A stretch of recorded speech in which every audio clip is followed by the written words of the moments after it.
Brilliance Audio presents the unabridged recording of The Trouble with Mirrors by Aaron and Charlotte Elkins, performed by Kate Rudd.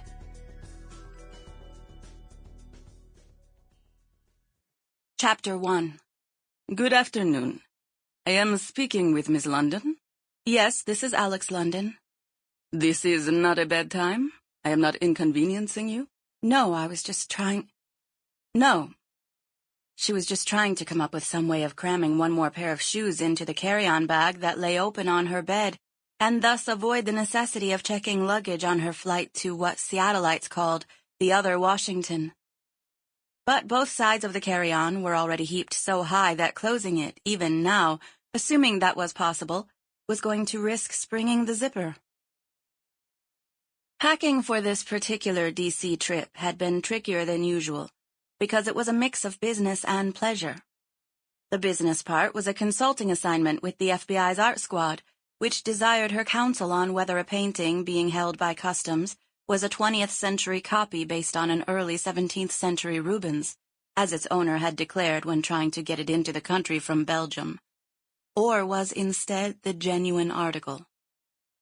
If it was the former, he would get it through with a relatively minimal duty payment. If the latter, he would owe an enormous duty and would be in big trouble to boot on both sides of the Atlantic. The pleasure part involved spending time with the current, and she was beginning to think future, man in her life. The trouble was that different wardrobes were required. She didn't want to stand around all day in 3-inch heels, but she also wasn't about to wear flats to the fancy dinner Ted had promised her at Citronelle. Absolutely not. That dinner was the reason she'd splurged so inexcusably, she still couldn't believe it, on the Bottega Veneta pumps that were taking up all the room in her bag, because you couldn't put a pair of shoes like that in a suitcase without their box and some protective cushioning. Well, could you?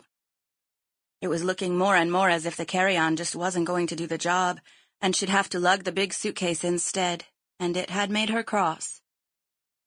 Forgive me, the voice on the other end said. But you sound a little distracted, yes?